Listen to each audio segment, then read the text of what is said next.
במשך אלפי שנים היינו צריכים להילחם על ירושלים. החל מקביעת בירתנו כאן, על ידי דוד המלך לפני למעלה מ3,000 שנה. כמובן שהיה לנו עוד רקע קודם לכן מאברהם אבינו.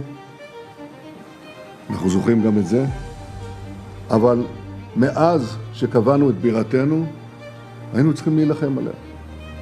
היינו עצמאים, נאלצנו להילחם גם בכובשים, לפעמים הצלחנו, לפעמים לא הצלחנו, אבל תמיד היא הייתה, זה מראה את העוצמה שיש לעם ישראל, והעוצמה הזאת מתגלית היום בשדה הקרב על ידי דור הלוחמים המופלא שלנו.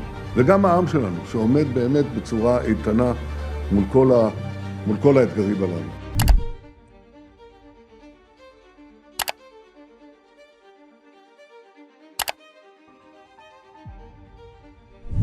Amerika Serikat dan Israel nekat mau buka perang lagi, padahal keduanya sudah sekarat dari dalam. Kapal perusak dari 4 negara Eropa tiba-tiba muncul di Lebanon dan ribuan ton amunisi mengalir deras ke Israel. Tapi di balik ancaman besar itu, dapur mereka sendiri sudah hancur berantakan. Trump dipermalukan Xi Jinping yang sebut Amerika negara menurun dan 250 diplomat AS baru saja dipecat lewat email. Israel bahkan lebih parah, ekonomi anjlok habis-habisan. Benjamin Netanyahu mau dijatuhkan partainya sendiri dan ICC terus memburu kepalanya. Penasaran kisahnya seperti apa? Dengerin ceritaku sampai selesai. Amerika hancur dari dalam, tapi nekat mau perang lagi. New York Times melaporkan AS dan Israel bersiap memperbarui serangan terhadap Iran dalam waktu dekat. 2 pejabat Timur Tengah bilang persiapan meningkat pesat dalam beberapa hari terakhir.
Kargo militer C-17 AS terdeteksi bergerak masif keluar dari Timur Tengah dalam beberapa hari terakhir. Kapal perusak Prancis, Inggris, Jerman, dan Italia juga muncul di lepas pantai Lebanon. Trump mengaku ragu kesepakatan nuklir dengan Iran bisa tercapai dalam waktu dekat. Dirinya mengancam Iran bakal hadapi situasi yang sangat buruk kalau nggak mau berunding. Saya tidak tahu, jika mereka tidak melakukannya, mereka akan menghadapi situasi yang sangat buruk, kata Trump. Tapi ancaman ini hanya bualan kalau lihat kondisi Amerika yang lagi berantakan dari dalam. Kabarnya, Departemen Luar Negeri AS baru saja memecat hampir 250 diplomat lewat email pendek. Pemutusan hubungan kerja Anda berlaku hari ini. Terima kasih atas pengabdian Anda. Isi email pemecatan itu. Total lebih dari 2.000 petugas diplomatik sudah keluar dalam satu terakhir. Lebih dari 100 pos duta besar di seluruh dunia kosong, termasuk di Timur Tengah dan Indonesia. Asosiasi Dinas Luar Negeri Amerika bilang jumlah orang yang pergi ini belum pernah terjadi sepanjang sejarah. Banyak diplomat senior dengan pengalaman puluhan tahun terpaksa pensiun karena nggak ada posisi yang tersedia. Sistem naik pangkat atau keluar yang diterapkan Trump bikin diplomat profesional nggak punya pilihan selain angkat kaki. Ironisnya, di saat yang sama Amerika justru butuh orang-orang ini buat negosiasi perang dengan Iran. Mantan Duta Besar John Bass bilang ini kesalahan paling besar yang pernah Amerika lakukan. Donald Trump jadi orang yang paling disalahkan karena banyak memasukkan banyak orang dalam ke dalam pemerintahan. Sewajarnya akan melihat periode ini sebagai salah satu kesalahan besar yang Amerika timpakan pada dirinya sendiri, kata Bass. I think this is an exemplification of the fissures in American society over this military action on Iran. What we have here on this side is largely members of the Iranian diaspora They see Donald Trump as a hero. They want to thank him. They see the removal of the Ayatollah as a way of installing Reza Pahlavi, the son of the former Shah of Iran. They've come out here thanking him, thanking Benjamin Netanyahu. They've also been playing YMCA, as you know, one of Donald Trump's favorite tunes. And then over here in a sort of standoff protest that's in front of the White House, essentially, at least as near as you can get these days, those are people who are against the war, and they've come out calling for this military action to be stopped.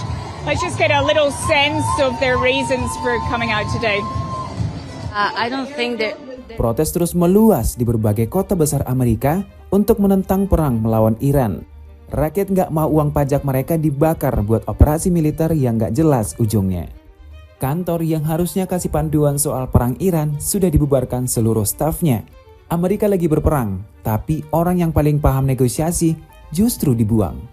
Puluhan diplomat senior dengan masa kerja lebih dari 30 tahun memilih pensiun karena nggak ada posisi. David Konstelansik yang pensiun setelah 36 tahun dinas bilang jumlah yang keluar sangat besar dan belum pernah terjadi. 4 alasan serangan baru ini adalah kebuntuan negosiasi nuklir, Hormuz dikuasai Iran, ambisi rebut uranium, dan tekanan politik. Trump dikabarkan akan putuskan kelanjutan operasi militer dalam beberapa jam ke depan. Di lain sisi, Israel sudah terima 6.500 ton amunisi dari Amerika lewat pelabuhan Asdod dan Haifa dalam 24 jam. Pengiriman sebesar ini bukan tanda perdamaian, tapi persiapan buat babak baru serangan. Kapal perang tercanggih AS bahkan sudah pulang setelah gagal menang di perang Iran sebelumnya. Kegagalan ini buktikan kekuatan militer Amerika nggak segarang yang selalu mereka klaim. Nggak hanya itu, Trump juga nggak berhasil dapat dukungan Cina buat tekan Iran selama kunjungan ke Beijing. Marco Rubio selaku Menlu mengakui kalau AS sudah gagal bujuk Cina. Xi Jinping sebut Amerika negara yang sedang menurun. Di tengah semua ini, Cina tampil makin percaya diri di hadapan Amerika yang lagi lemah. Xi Jinping langsung sebut Amerika sebagai negara yang sedang mengalami kemunduran. Trump justru setuju dan salahkan Biden atas semua masalah negaranya. Bahkan saat jamuan makan di Beijing, Trump ketahuan coba intip buku catatan Xi, tapi nggak paham isinya.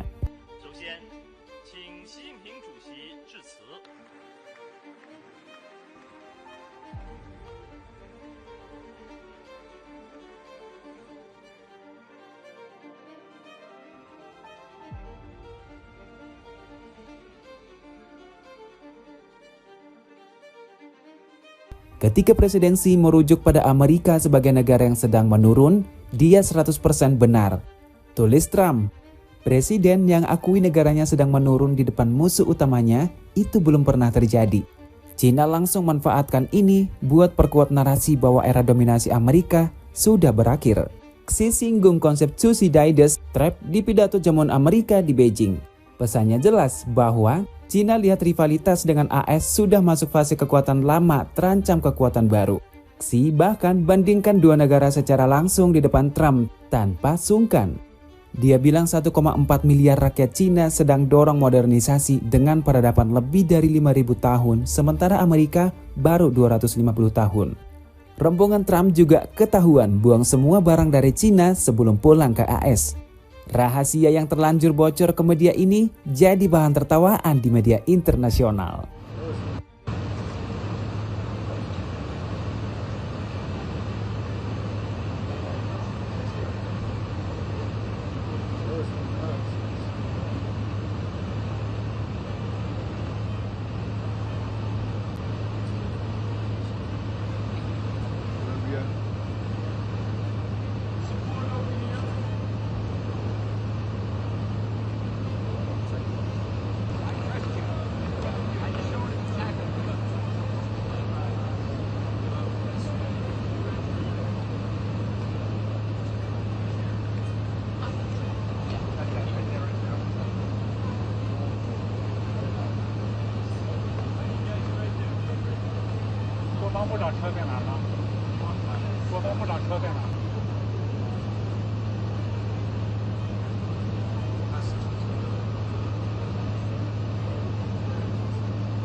Cina justru berhasil amankan kesepakatan investasi triliunan dolar buat bangun pabrik di Amerika.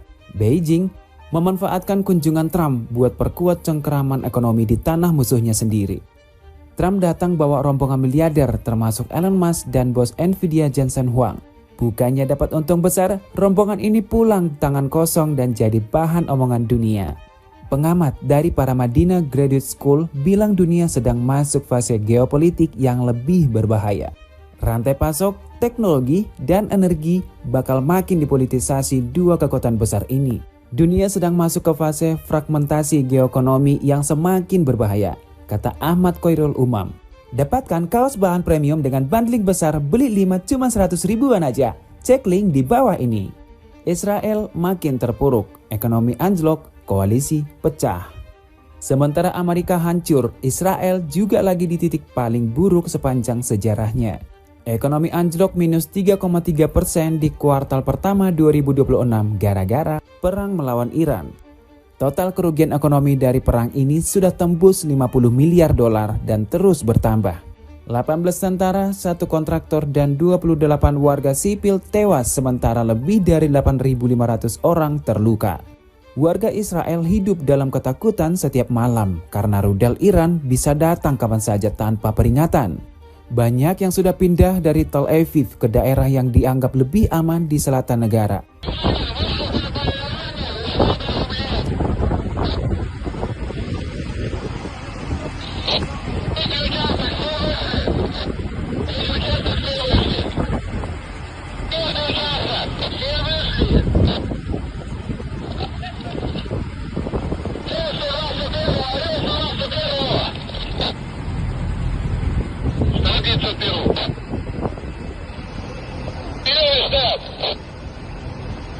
С моего участка здесь все вышли, но туда ушел у нас этот самый Орел-102 и 3 человека с ним. Я судьбу их не знаю.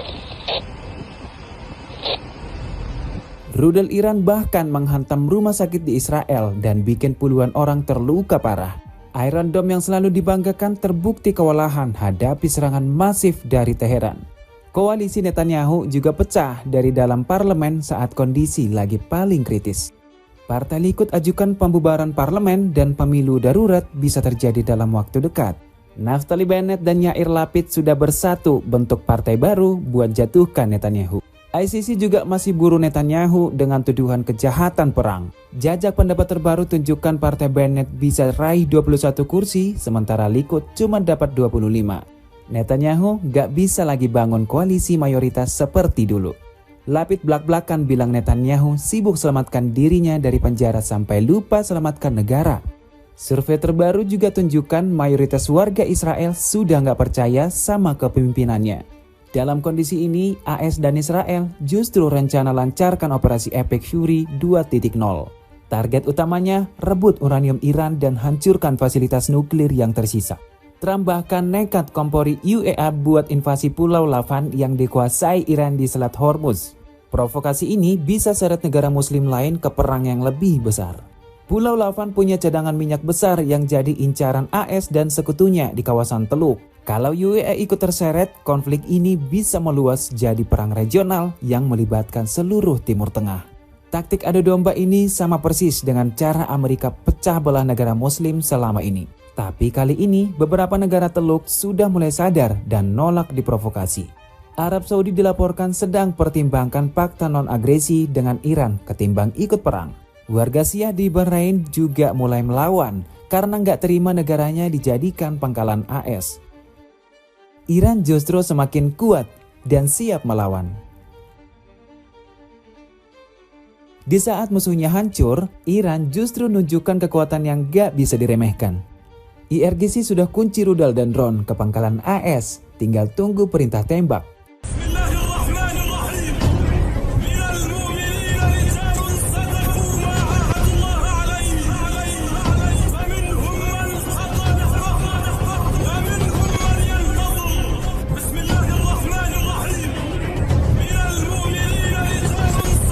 Ketua Parlemen Iran Ghalibaf bilang gak ada jalan lain bagi Washington selain terima proposal 14 poin. Iran kasih ultimatum Amerika terima damai atau hadapi keruntuhan. Tidak ada pilihan bagi Washington selain mengakui hak-hak rakyat Iran, kata Ghalibaf. Iran masih kuasai Selat Hormuz yang jadi jalur 20% minyak dunia. USS Truxtun dan USS Mason sempat nekat melintas tapi langsung diserbu serangan. Meski AS klaim berhasil lewat, faktanya mereka harus terjang hujan rudal dan drone sepanjang perjalanan. Iran bahkan izinkan 30 kapal melintas, tapi tegas larang semua amunisi Amerika masuk. Iran says 30 vessels have passed through the Strait of Hormuz under the supervision of the IRGC Navy since last night. There were a number of Chinese vessels, among others, which began transiting the strait in coordination with Tehran's arrangements. Iran's army had stated earlier that the country would not allow American munitions to pass through the Strait of Hormuz en route to U.S. bases in the region. Iran has repeatedly warned that it will allow no violation of its territorial waters and interests in the Strait of Hormuz. Genjatan senjata sejak April disebut Trump sendiri berada di ambang hancur. Penasihat pemimpin Iran Mokber juga peringatkan negara Teluk bahwa kesebaran Teheran ada batasnya. Peringatan ini ditujukan ke UEA dan negara Arab yang buka wilayahnya buat kepentingan Amerika. Mokber tegas bilang sikap menahan diri Iran terhadap negara tetangga gak akan berlangsung selamanya. Selama perang 40 hari, Iran lancarkan 97 gelombang serangan rudal dan drone ke berbagai target. Serangan ini hantam pangkalan AS di Yordania, Kuwait, Bahrain, Qatar, Irak, dan UEA. 15 tentara Amerika tewas dan 538 personel militer terluka dari perang ini. Inflasi AS melonjak ke 3,8% dan harga bensin tembus level tertinggi sejak 2022. Harga minyak Brent bahkan sempat melonjak ke $126 per barel gara-gara penutupan Selat Hormuz. Dampak ekonomi perang ini gak cuma dirasakan Amerika, tapi seluruh dunia ikut terkena imbasnya. Hubungan Iran dengan Cina dan Rusia tetap kokoh sebagai penyeimbang kekuatan Barat. Putin dan Xi bahkan minta pertemuan darurat Dewan Keamanan PBB buat kecam agresi Amerika. Putin secara langsung sebut pembunuhan Khamenei sebagai pelanggaran sinis terhadap norma kemanusiaan. Sementara Cina tetap jadi pembeli terbesar minyak Iran dan nolak tekanan AS buat isolasi Teheran dari pasar global. Trump akui sendiri negaranya sedang menurun, tapi tetap nekat mau perang lagi. Menteri Luar Negeri Iran Araghchi sudah peringatkan bahwa nggak ada solusi militer buat krisis ini. Tidak ada solusi militer untuk krisis politik, kata Araghchi. Amerika kehilangan diplomatnya, Israel kehilangan ekonominya, dan keduanya kehilangan kepercayaan dunia. Tapi mereka tetap mau perang lagi dengan negara yang justru makin kuat setiap harinya. Pertanyaannya, apakah serangan minggu depan benar terjadi atau cuman gertakan kosong? Dan kalau terjadi, siapa yang bakal lebih hancur dari perang babak kedua ini? Sepatu trendy model kekinian cocok untuk semua umur, mulai dari 100 ribuan aja. Cek link di bawah ini. Jadi begitulah cerita Amerika dan Israel yang hancur dari dalam tapi nekat mau serang Iran lagi. Gimana menurut kalian? Ada komentar tentang cerita tadi?